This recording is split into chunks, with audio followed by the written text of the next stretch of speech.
Good afternoon. Come on up.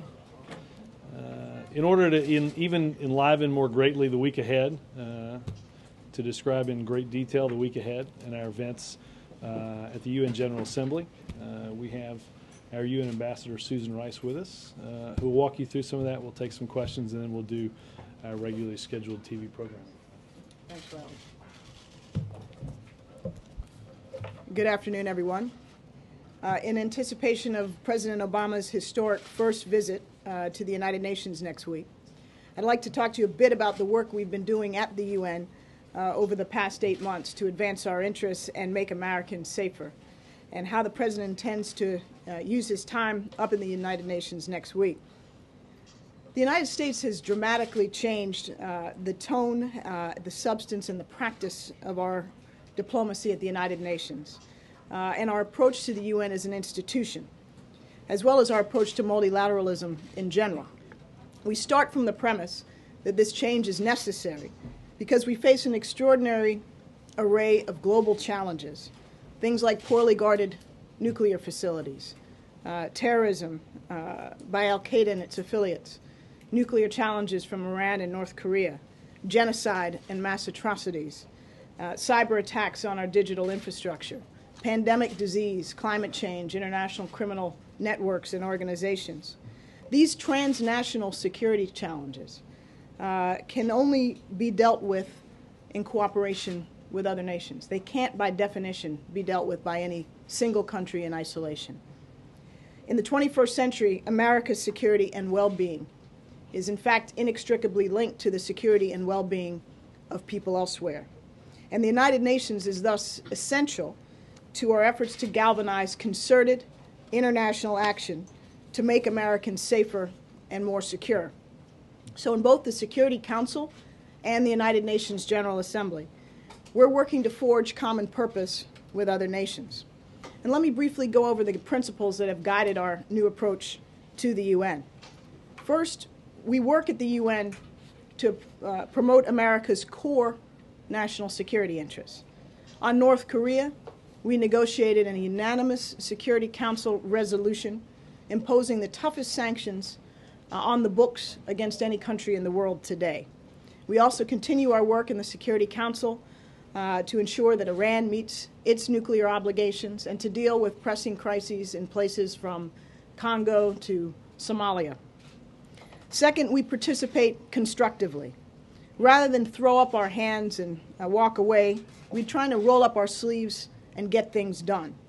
So consider the United Nations Human Rights Council.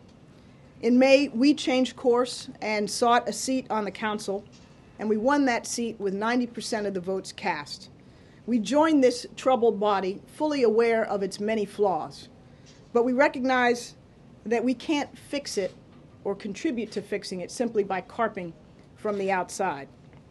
Third, we stand firmly on principle and resolute on issues that matter most to us, but we're not picking petty battles simply for the sake of being contrary. In the past, we've sometimes let ourselves be defined as much by what we stand against as what we stand for. So we've changed course. We've embraced as our own the United Nations Millennium Development Goals, which we had previously shunned. We've rescinded the Mexico City policy that barred U.S. assistance to programs that support family planning and reproductive health services. We signed the first new human rights convention of the 21st century, the Convention on the Rights of Persons with Disabilities. We reversed course to back a statement at the General Assembly opposing violence and discrimination against people on the basis of sexual orientation.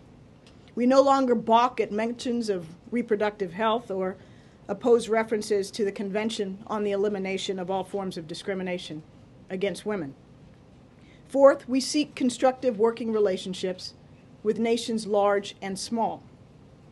While we pursue more effective cooperation among members of the Security Council, the 15 members of the Security Council, we're also mindful of the fact that the United Nations consists of 192 member states. All of them vote in the General Assembly, and more than half of the UN's membership consists of small states with populations of less than 10 million people. So we work with the vast majority of countries on the basis of both mutual interest and mutual respect, to try to bridge old divides and resist the efforts of a handful of customary spoilers to prevent shared progress. Fifth, we meet our obligations. As we call on others to help reform and strengthen the United Nations, the United States has to do its part as well, and we are. We're paying our bills. We've worked with Congress to pay our dues in full and on time, and thanks to the strong support of Congress, we've been able to clear U.S. arrears to the UN's regular budget and those to its peacekeeping budget, which accumulated from 2005 to 2008.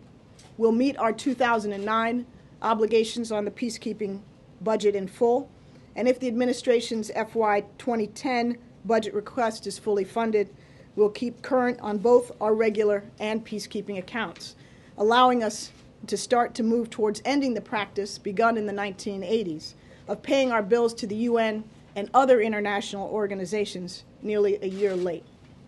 And finally, we push for serious reform.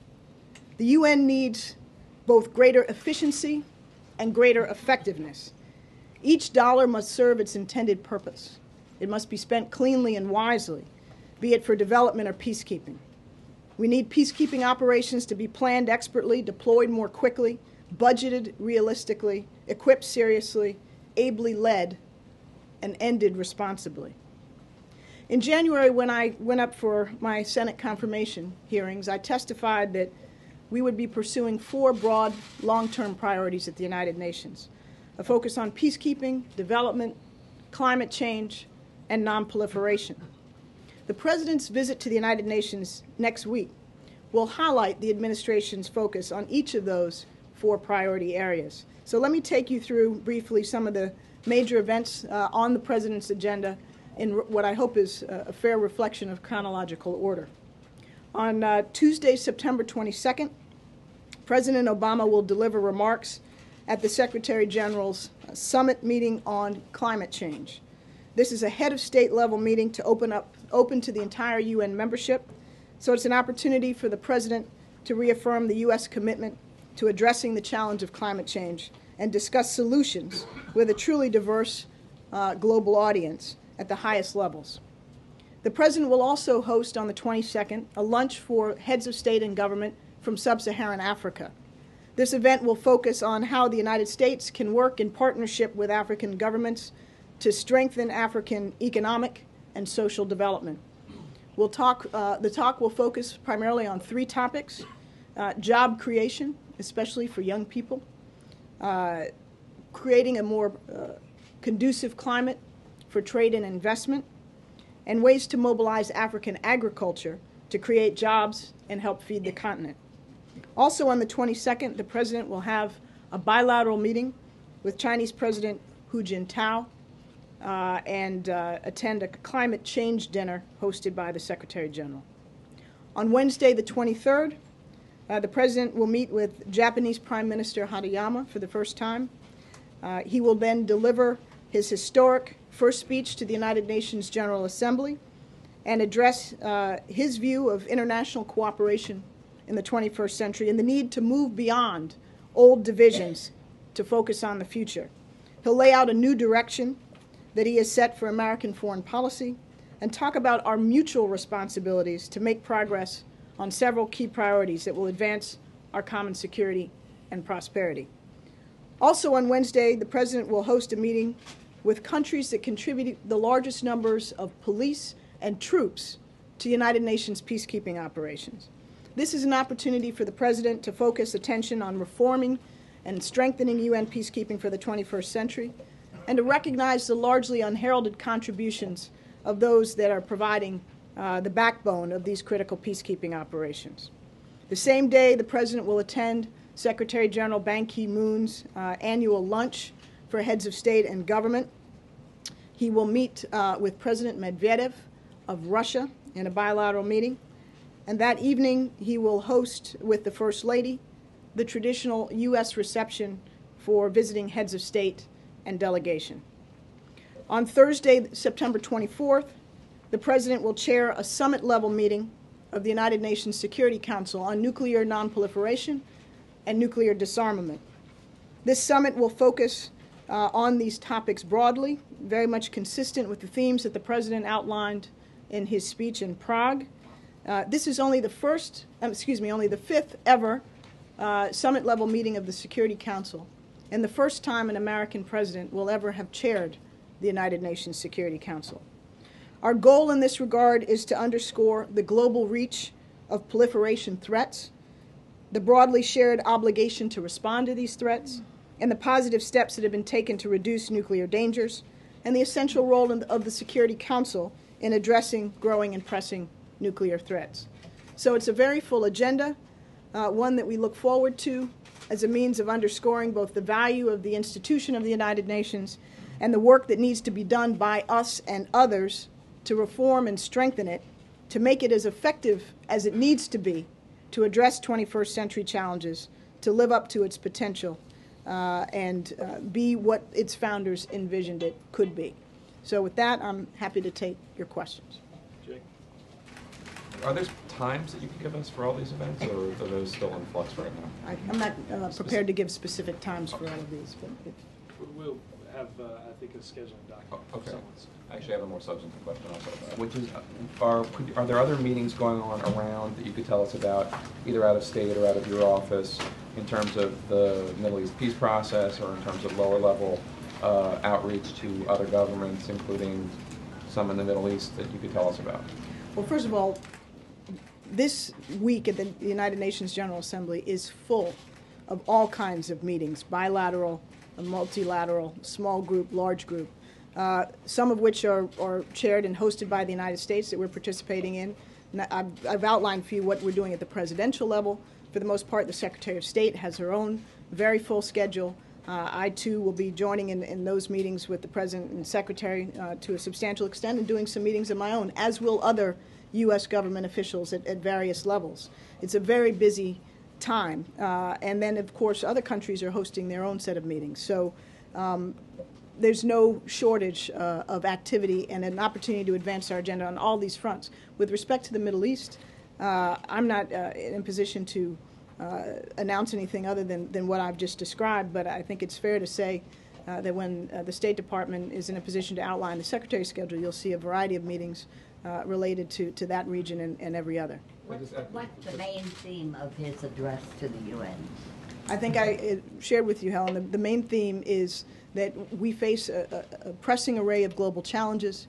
We need the kind of cooperation and leadership from a wide range of countries to meet those challenges effectively. We can't afford to get bogged down in the traditional north-south or other customary divisions that have hindered effective international cooperation. Everybody has a responsibility. The U.S. is leading anew, and we're looking to others to join. Can I just do a quick follow-up? I'm sorry. Could you tell us any other meetings going on that have to do with Cuba, Iran, or Syria? I'm not aware of meetings related to Cuba. With respect to Iran, this is a topic that I think will come up in a number of different meetings. We've talked about taking stock of where we are with Iran, with our partners during this period of time.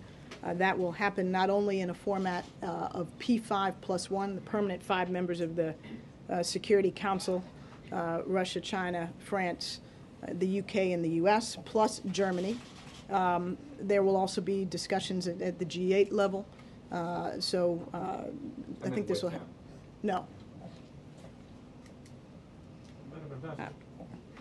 Are you doing this, or you want me to call? I'm sorry. I'm Chip. Is the President expecting any concrete advances or agreements, anything that you can hold in your hand and say this is what we accomplished during these 3 days?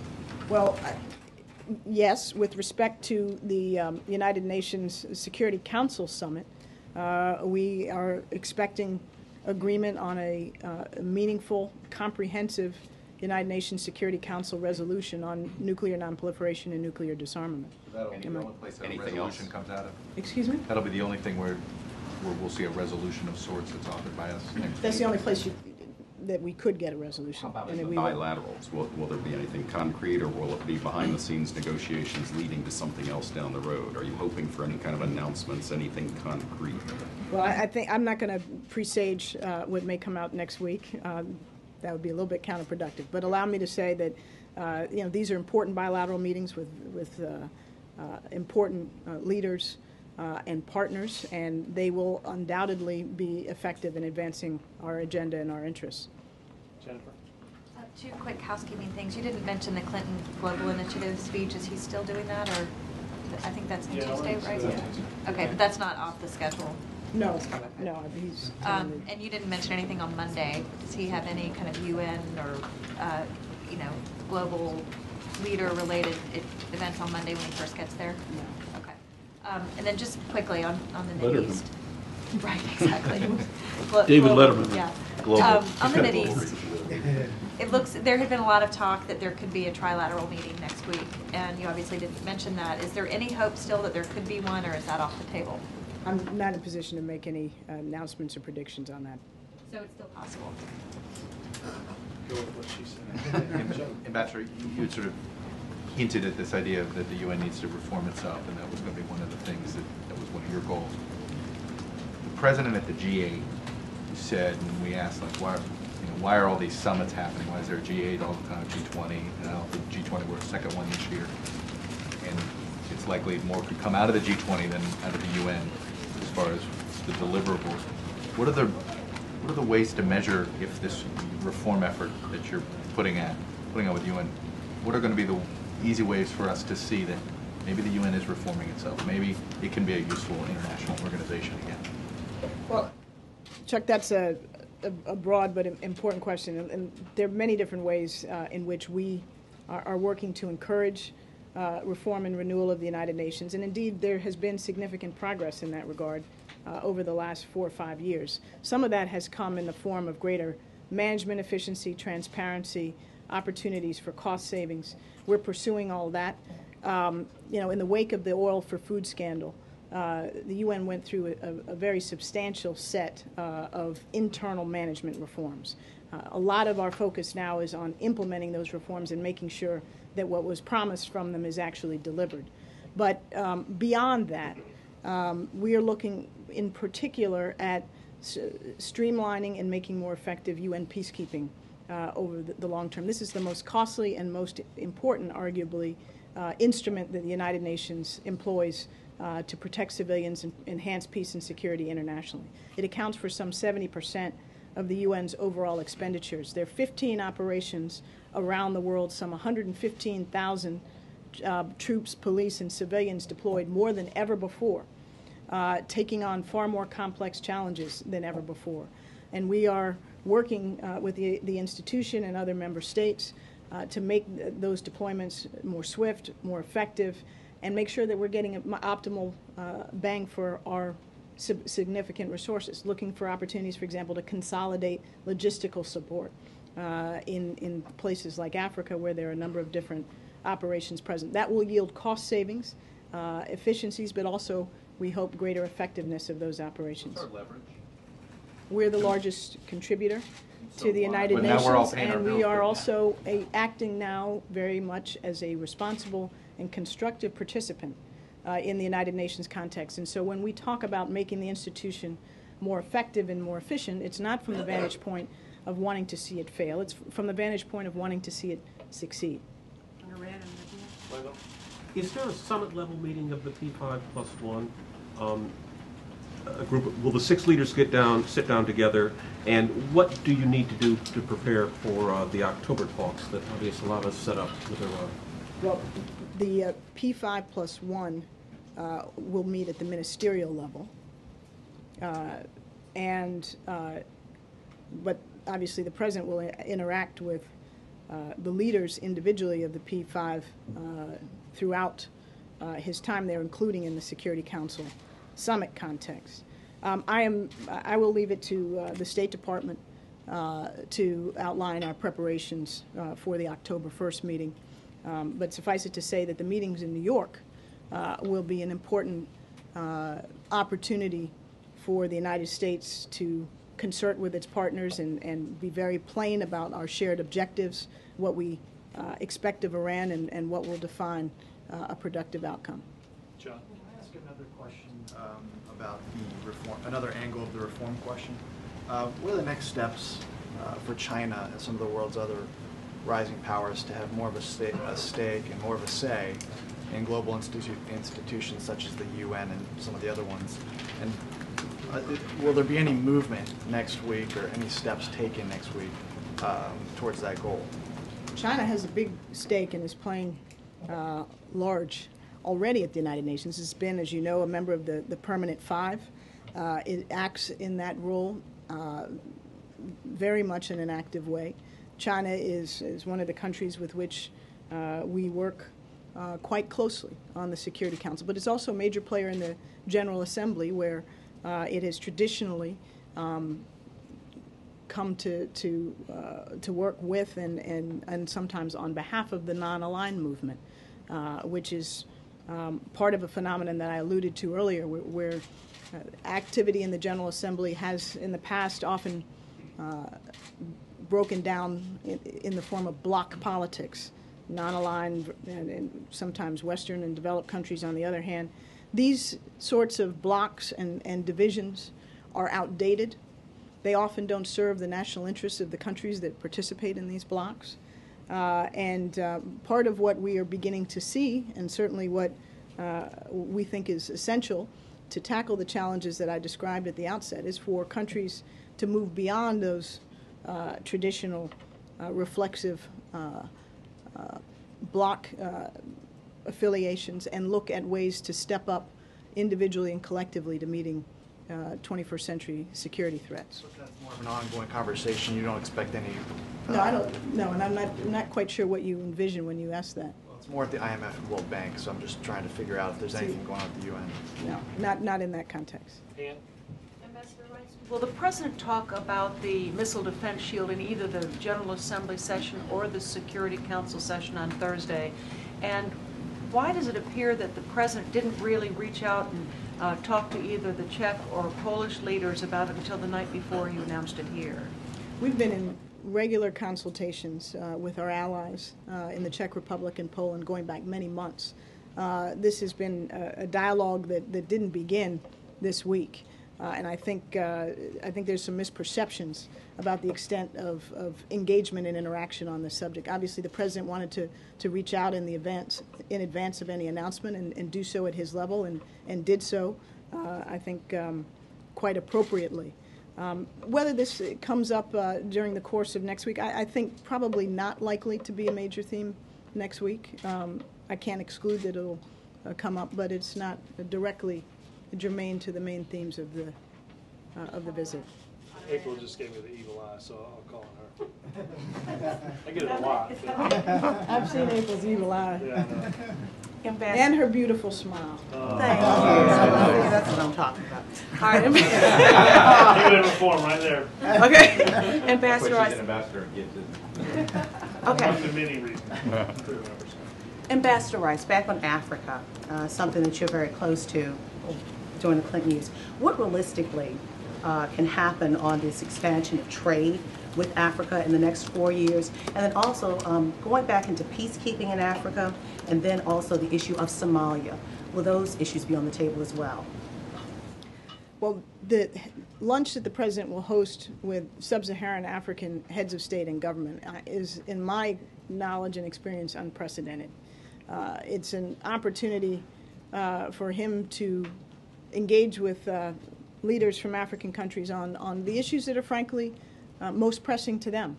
You know, how to deal with the youth bulge and find and generate employment opportunities for their people, how to promote trade and investment, how to feed those that go without every night. So this is a very important opportunity to underscore that we share an interest in addressing those challenges.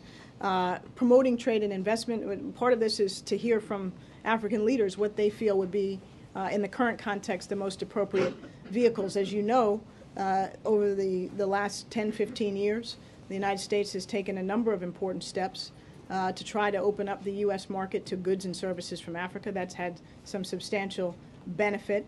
But job-creating investment that is both international and domestic or regional is still very much something that we have an interest in encouraging and promoting, and the Africans more than anybody have an interest in promoting. With respect to Somalia, what are you asking in particular? Somalia, with the extremists leaving the Pakistan-Afghanistan border, going there, trying to reconstitute, building up their arsenals of members, as well as the top al-Qaeda leader being killed over there. What is the president going to be talking to them about, possibly helping to regain a foothold of democracy in that country, something?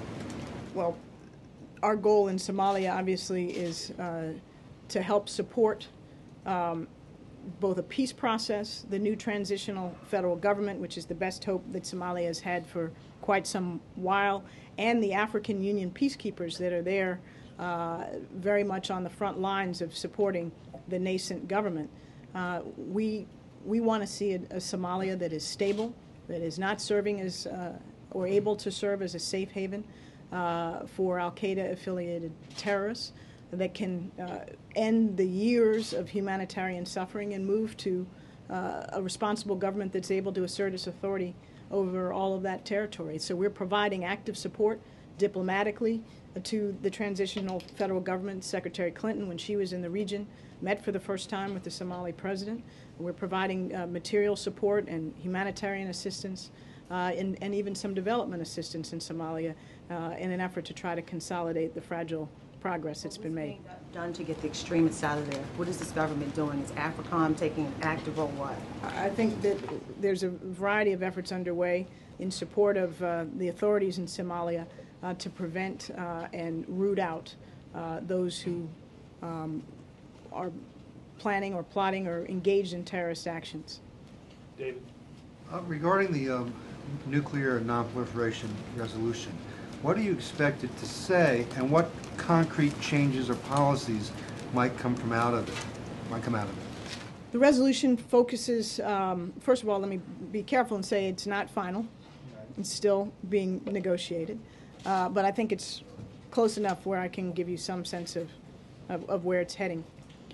It will focus on three broad areas. The United States and other international efforts, particularly among the permanent 5 members of the Security Council, the nuclear powers, to move in a direction that is reinforcing of the goal that the President articulated of a world without nuclear weapons. So there is a significant disarmament aspect of this. Very importantly, without a country-specific focus, means to strengthen the global nuclear non-proliferation regime. And we hope that this effort of 15 countries to come together in support of some very important goals and plans will give impetus to the 2010 non-proliferation review conference, nuclear NPT review conference that will happen next year at the United Nations. The third area relates to securing loose nuclear materials, a very important goal that the President has long articulated. It will look forward to the meeting that the President has convened next year here in Washington in March on this subject. And so in those three areas, it will, I anticipate, strengthen the normative as well as the substantive basis for action in each of those areas. What are some specific disarmament steps that might come out of it? I mean, the resolution you will have an opportunity to see in the coming days when it's in its final form. But I think that gives you, probably by very early next week. Let's go to one of our journalists. Thank you. That's a question from Germany. First of all, when you meet with your fellow ambassadors to the UN, what is the wish you hear most often, what you should do differently than your predecessor? And second, what is in your eyes the biggest achievement so far of the new cooperative approach at the UN? Well, it's interesting. We don't hear a lot of, we wish you would do X and Y now. I'm hearing a lot of, I'm glad you've done X and Y and Z. And I don't say that to be flip, but in all honesty, whether it's working, whether it's joining the Convention on the Rights of Persons with Disabilities, whether it's working constructively even in difficult circumstances to try to find rational outcome to the negotiations that were underway over the global financial crisis, or whether it's our successful efforts to negotiate the North Korean sanctions regime. We are seeing the fruits of the new administration's change in policy and approach at the United Nations, and we're frankly fortunate, and I'm fortunate to hear a lot of positive reinforcement in that regard. I think the most important accomplishment thus far is what I just mentioned, is the fact that we came together quickly and unanimously on 2 occasions to increase the pressure on North Korea to abandon its nuclear program and its missile development and proliferation activities. Jeff? Ambassador, climate change talks are essentially stalled. What does the President hope to achieve with his address on Tuesday, and what are the concrete outcomes that may result from that? Well, I think, first of all, the Secretary General of the United Nations viewed this summit as an opportunity to bring together all of the countries of the world to try to galvanize progress in advance of Copenhagen. Clearly, the road is rough ahead, and I don't think anybody comes with any illusions. But I think it is significant that you will have many heads of state from the most vulnerable and fragile countries that are struggling to adapt to the effects of climate change, that need the technology and support to develop in spite of climate change. And you'll have the most significant countries that contribute to climate change all together, and seriously addressing this problem, acknowledging its reality, not denying science and fact, and talking about ways quite concretely that they can take steps nationally and collectively to address this challenge. The President will underscore the importance we attach and the seriousness with which we view the challenge of climate change, and he will underscore that this is very much a shared challenge, that everybody has to step up if we're going to succeed in making concrete progress. He's underscored that before, and his Not before commitment. the entire global audience. Well, he has, in some sense, on the campaign in front of the global audience and in his inauguration speech. But the root of the question is, besides rhetoric, both from the U.S. and from other countries that will be present at that meeting, what This moves is the not a stalls? negotiation. I know mean, it's I think not. we need to be clear. This is a series of seminars and speeches and discussions in groups large and small. There will be an opportunity for some heads of state to drill down into particular challenges, whether it's the challenge of adaptation or mitigation or financing. But in the broadest sense, this is, as I tried to explain at the outset, an effort to give political momentum and impetus. It's not a negotiating session. Will the President raise the Olympics at all, either formally or informally? I can't answer that with certainty. You know, Thank you, Robert. I'm sure he will with people that One more on Iran. have equities in it, sure. One more on Iran, if I might. The talks coming up, the Iranians have made very clear that although they're going to talk, they're not talking about suspending their program. President Ahmadinejad's going to be at the UN. Are you hoping he's going to get an earful there? From everybody, or? From everybody. Oh, I think, you Or know, from the President indirectly? I don't expect that they will have a direct engagement. I think he may find that there are many Americans who are outraged by not only his comments of today, which were hateful in again denying the Holocaust, but also express their serious condemnation of what has transpired in Iran over the last several months in the wake of the elections. I would not be surprised if there were public gatherings that reinforce that message, and I think other governments that will be listening to Ahmadinejad's speech will be listening carefully as to whether he reprises many of the same themes that we've heard in the past or has anything different to say. I guess my question is whether my question is whether you're expecting other governments to reinforce your message to him at the UN. Yes. Follow up on that, thank you. Do you expect the delegation from the United States to walk out when he speaks or when the leader of Libya speaks And if they come up to try to approach the president, how will the president handle it? I don't want to presage or guess what they might say or what will be the appropriate response. That's in the realm of the hypothetical. With respect to the Iranian leader, I don't think there's much likelihood that there'll be an interaction. There's no obvious venue in which that would occur, and certainly we have no meetings or anything of the sort planned.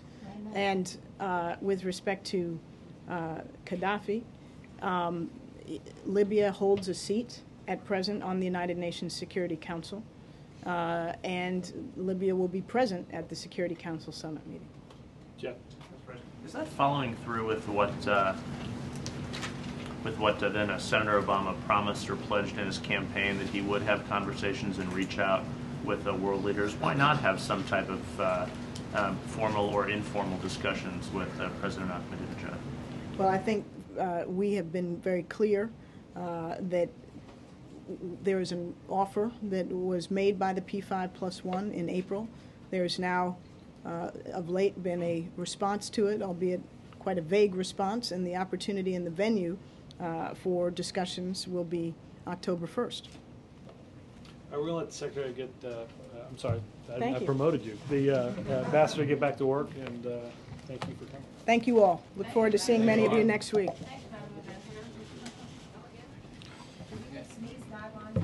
If we do. Let me do just a brief, I'll fill in the week ahead that was not done.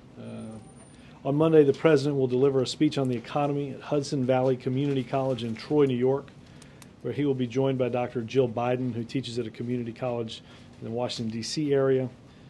As the Ambassador just mentioned, later the President will travel to the United Nations in New York. On Tuesday, the President will deliver remarks at the Clinton Global Initiative. On Thursday, following meetings at the UN, the President will depart New York en route to Pittsburgh, Pennsylvania, to host the G20 summit. In the evening, the President will host a working dinner with G20 leaders. And then Friday, there are a number of sessions. There's a lunch with G20 leaders, followed by a press conference at the end of that afternoon. In the evening, the President will return to the White House and spend next weekend in Washington, D.C. So. Where in the day is the speech, the global initiative? Say again? On Tuesday, where in the day? I don't have the times. My sense was that was in the afternoon, but I don't know that we have final times for some of those things yet. Is there a subject on that? I have not seen a draft yet, so I will fire away. Mrs. Obama's speech today on healthcare, is that the kind of thing, I mean, should we expect to see her pace kind of ramp up, just like the President's has been on healthcare? Or is this more of a lone event? No, I think she's, this was, I think, something that, on a topic that obviously she and the President care deeply about, and an issue that she has worked on before, and I think if she's obviously a very popular figure in America, and if she can help out, we're happy to have it. What other plans to keep her, to put her out front more on that topic? Yes, sir. The President here, Mr. Ahmadinejad's comments about the Holocaust being a lie, and if so, what was his reaction? I don't know if the President per se heard that. I think regardless, we've heard that type of rhetoric before. Obviously, we condemn what he said, and I would point to what the President said in Cairo. Denying the Holocaust is baseless, ignorant, and hateful. Promoting those vicious lies serves only to isolate Iran further from the world. Following up on the question for Ambassador Rice, how should we interpret the response about a possible meeting on Middle East peace with Mr. Abbas and Mr. Netanyahu? I don't have anything to add to what the ambassador said. If we have announcements to make, we'll do that. But I don't have anything. Just last bit on that, a reaction to Israeli officials said today they would consider stalling building for 9 months instead of 6 months settlements in an effort for millions of peace? Well, obviously, something like that I think would be very helpful to the overall process and continue the progress that I think former Senator Mitchell and the whole team believe is that we're seeing on this front, and we hope to continue that momentum. Jake? The announcement yesterday was heavily based on intelligence about Iran's missile system, what they're building, what they're struggling with. How can you be confident, given the track record of our intelligence agencies, that that is accurate information?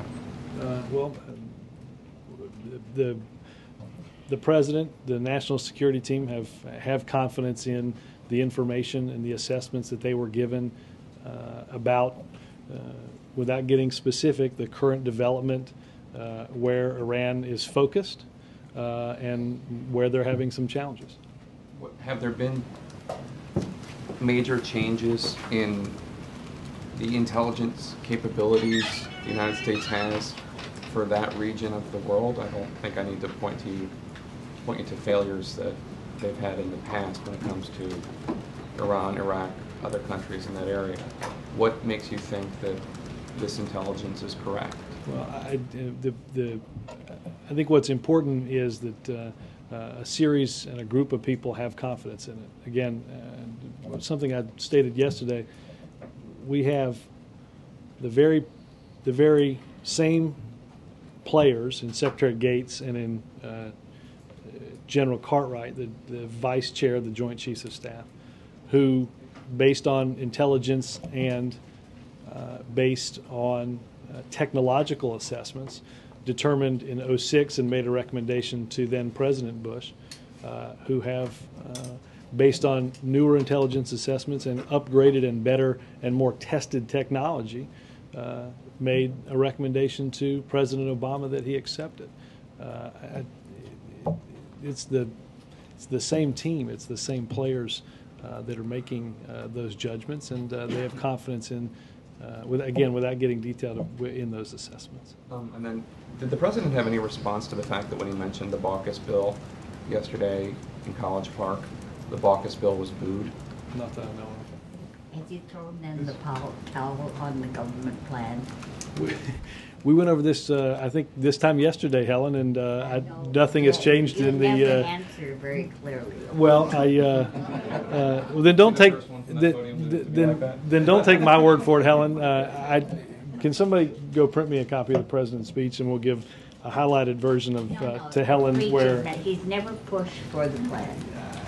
We're doing this all over again, Helen. There's been no intervening event that would change the rather fuzzy and unclear answer I gave yesterday. Go ahead. To follow up on Jennifer's question about the First Lady, she was really tying the push for reform to women's equality for women and trying to get women sort of involved in the push for reform. Is this sort of part of the strategy now to really get women involved in this push? Well, I think what the First Lady highlighted was an aspect of healthcare reform that we believe is very important.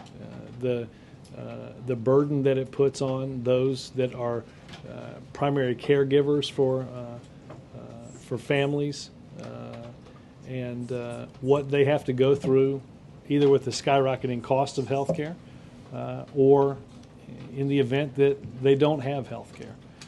Look, I think this is an issue, Dan, that touches men and women at every income level, regardless of what you do for a living.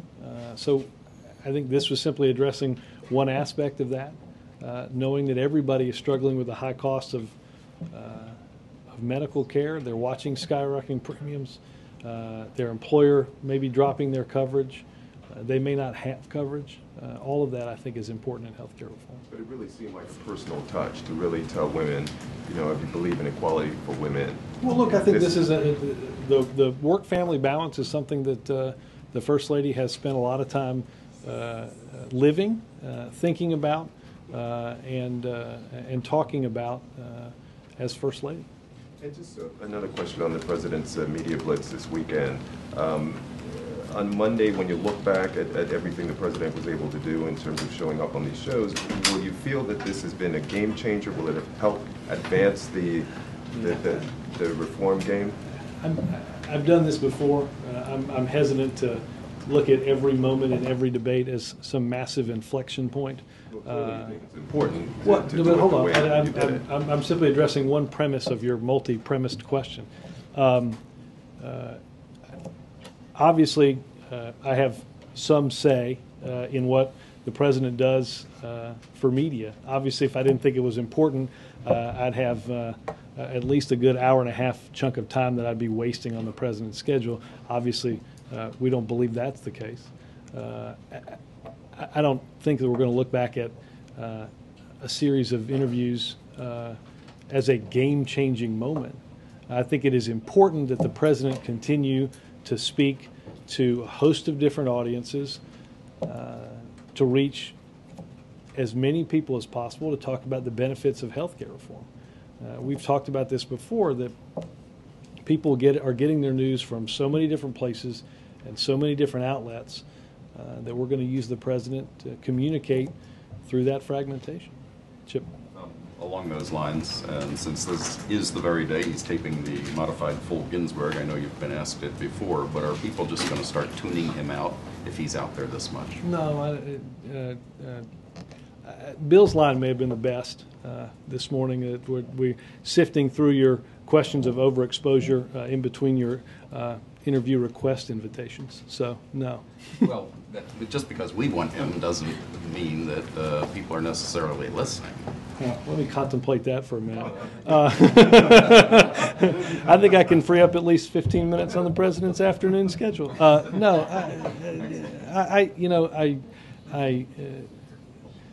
this is true in all the research that we see and in the research that you do. The American people understand the big challenges that our country has, and they want to hear from the President of the United States about the choices that we have and the decisions that we're making and the importance of each and everything that he's spending his time on. There's nothing that denotes that people are spending less time thinking about health care or watching the president. Did I stump you? Okay, Chuck, go ahead. Everything at the GA seemed to indicate that these meetings next week, we would know the direction of our relationship negotiations, whatever you want to talk about it when it comes with Iran. By the end of next week, I mean, will it be clear that there'll be something tangible that everybody will be able to take away with, okay, this Iran thing is headed this way or it's headed this way? I mean, is it fair to say that next week's sort of a fork in the road moment? Well, look, I think, no, because I think, quite frankly, the fork in the road moment is going to come with the Iranians. There's a decision point that they're going to have to make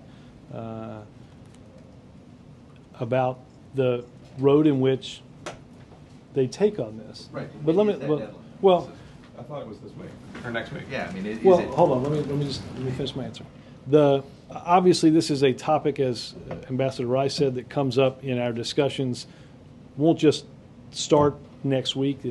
It's omnipresent. I think you heard her mention a ministerial level meeting of the P5+1.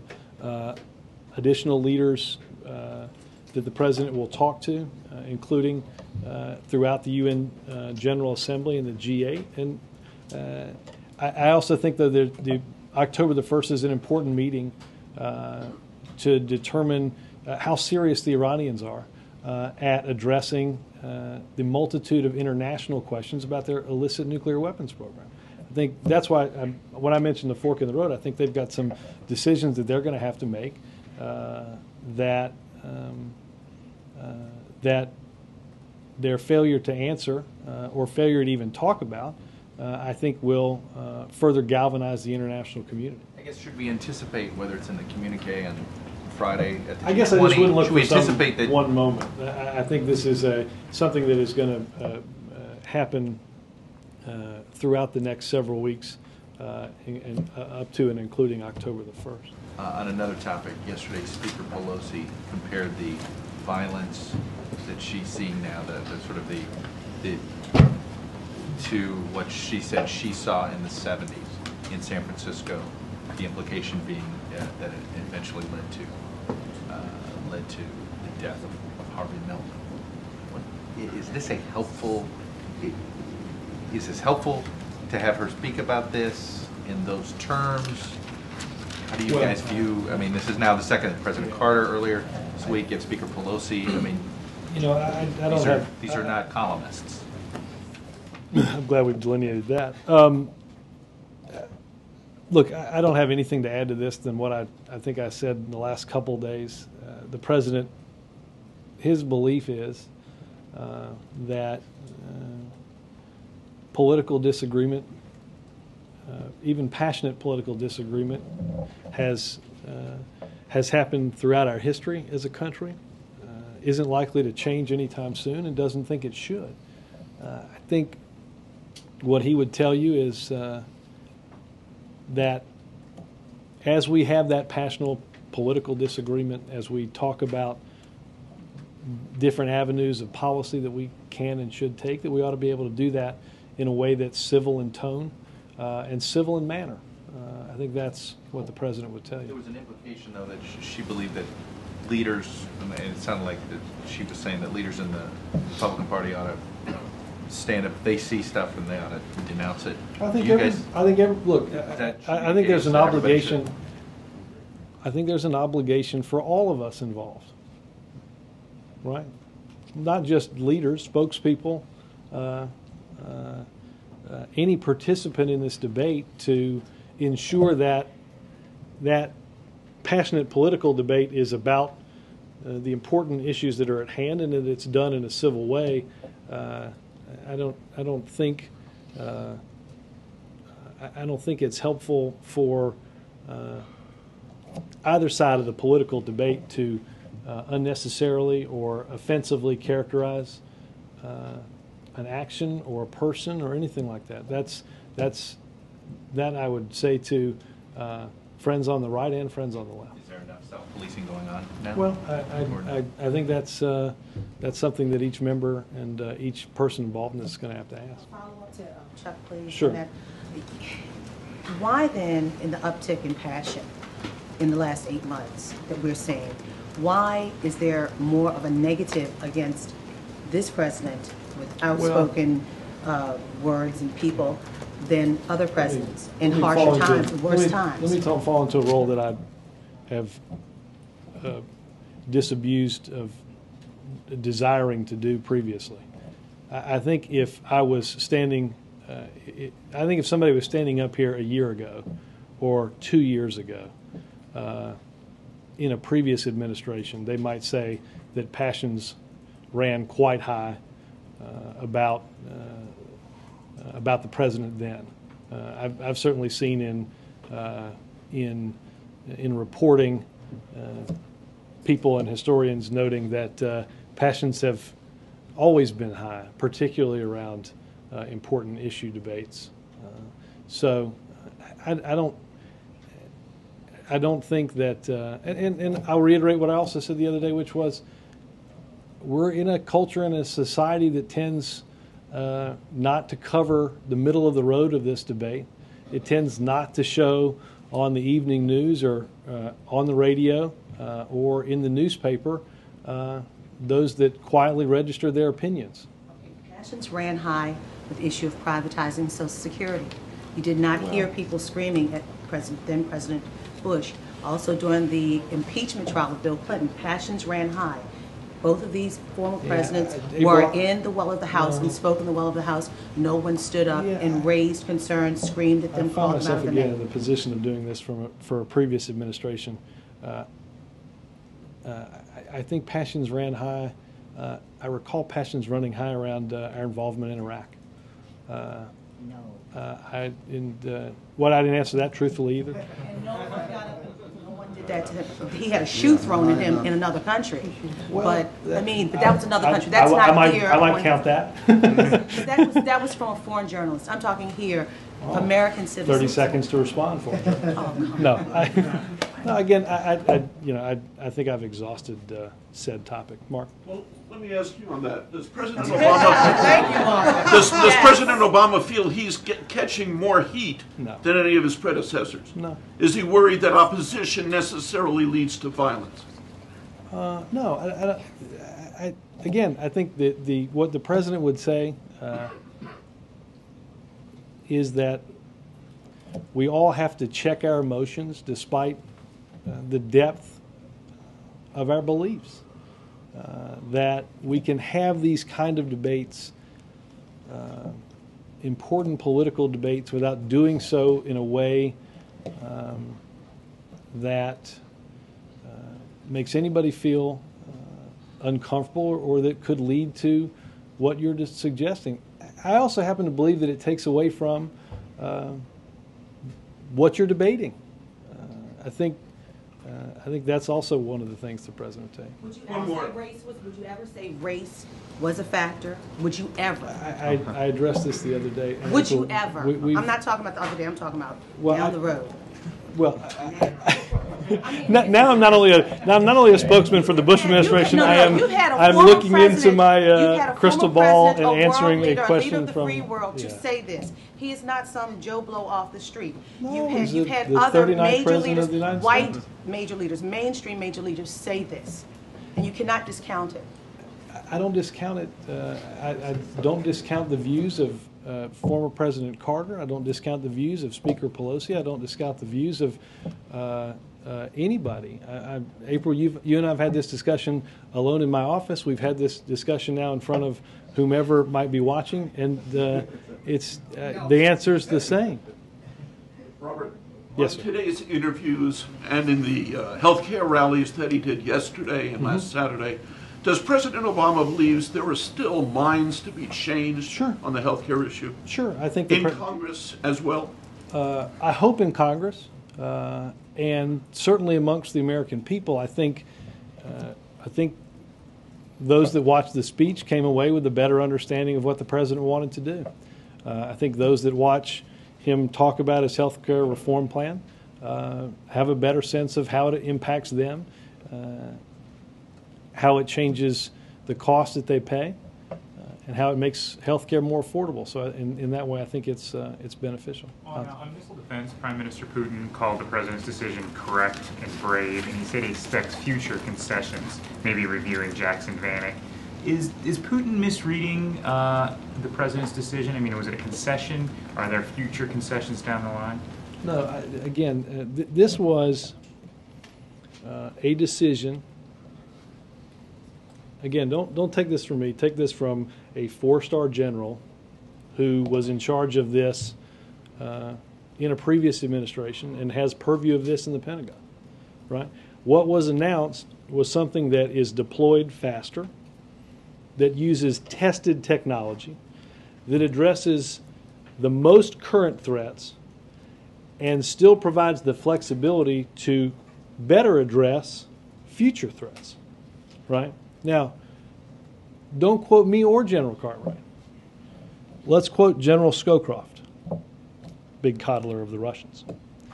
I strongly approve of President Obama's decision regarding missile defense deployments in Europe. He's saying the president made the right decision because, again, the right decision flowed not from any external event, but from an intelligence assessment, from technology upgrades, quite frankly, from testing. And a threat that denoted that instead of, based on our intelligence, the intelligence assessment said instead of 3 to 5 long-range intercontinental ballistic missiles, far greater likelihood was medium to intermediate range missiles. I know to you, Hans, if you see some of the video that some of the TVs are showing, right? You see when the video of the Iranians testing this, right? They test these in multiple numbers at a time, right? So if you have that happen, let's just say, if you have that happen and you have 10 ground-based interceptors in concrete and somebody fires 10 rockets, what do you have to do? You have to be perfect, right? But to address a greater threat, we now have a mobile system, as General Cartwright said to me yesterday, there's 128 holes in an Aegis that can react to multiple missile launches. So Prime Minister Putin is wrong in reading this as a concession, and that this heralds some sort of loosening or opening up the trade with Russia. We still have a vibrant missile defense system in Europe. I think that is not the position that the Russians would like the Americans to have. But I will tell you this, as the President said, he always believed that the criticism from Russia was unfounded, as he said yesterday in his comments. Troy, what are we going to get in Troy? Is that why Troy? It's a big horse. Does that make you Helen? No. That's Helen. She reminded me of that earlier today. We'll give you a sense of that later on in the weekend. But it's focused primarily on the economy. Any politics that's going to happen there? There are two House seats that I can check. I don't. Is there a healthcare component to that? I assume he'll talk about healthcare, but it's not focused on healthcare. No. When? Does the President object to either the House or Senate amendments banning federal funding for aid forward? I don't know that we've seen that. I don't know the degree to which Legislative Affairs has looked at it. I think the President shares the outrage of what he saw on the tape, and I'd leave it at that. On the question of overexposure, can you tell us a little bit about what he hopes to talk about? Anything beyond healthcare? Is he going to make big news? Is that your hope, or are we just going to hear more explanations? I do love that. No, I'm not going to do that. I'm going to hold my tongue. I assume that. I do love that. It's Friday. I do love that at least half the questions the other day. At least that's true. At least half the questions, or I thought it funny a couple days ago. Right in this row, right here, I got asked about why the President wasn't more involved in a national conversation, and then I think the next question was, why is the President so overexposed? And I thought to myself, maybe we should have a short timeout, maybe a quick caucus, and we can just pick one question. Was he going to talk about the national conversation? What beyond healthcare is he going to try and achieve? That might be the best answer I got all day. Is he overexposed? And as a follow-up, is he going to talk about the thing we asked that he wasn't talking about right before the question about his overexposure? I think the President will talk about, I'd be surprised if he didn't get asked about Afghanistan. I'd be surprised if he didn't get asked about missiles. I'd be surprised if he didn't get asked about the economy and what's going to happen at UN, the G20, and probably stuff with Iran. What would surprise me? Coming to a consensus about whether the President needs to be more involved in certain issues or overexposed. We'll take a few more questions. John. Robert, next week will be the 4-month sort of deadline or lead up to the President's deadline that he has set for closing Guantanamo. Is there some drop dead? Hold on, let me make sure. 4 months until the date? Yeah, four months out. I think it's January 22nd. That'll come next week. I thought it was like, I didn't know. I know, I was going to say. Next week's going to be the 8th-month anniversary of the month end. Yeah.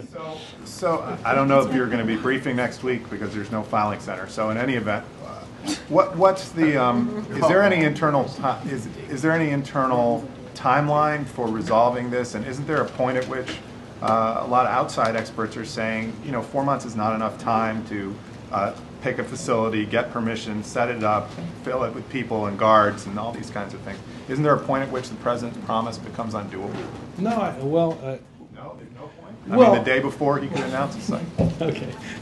In the event that it's not done by the day in which he said it, I will declare it undoable. The President believes, and the team believe, as they continue to meet about this, that that we still can meet the timetable that the President originally outlined in the executive order.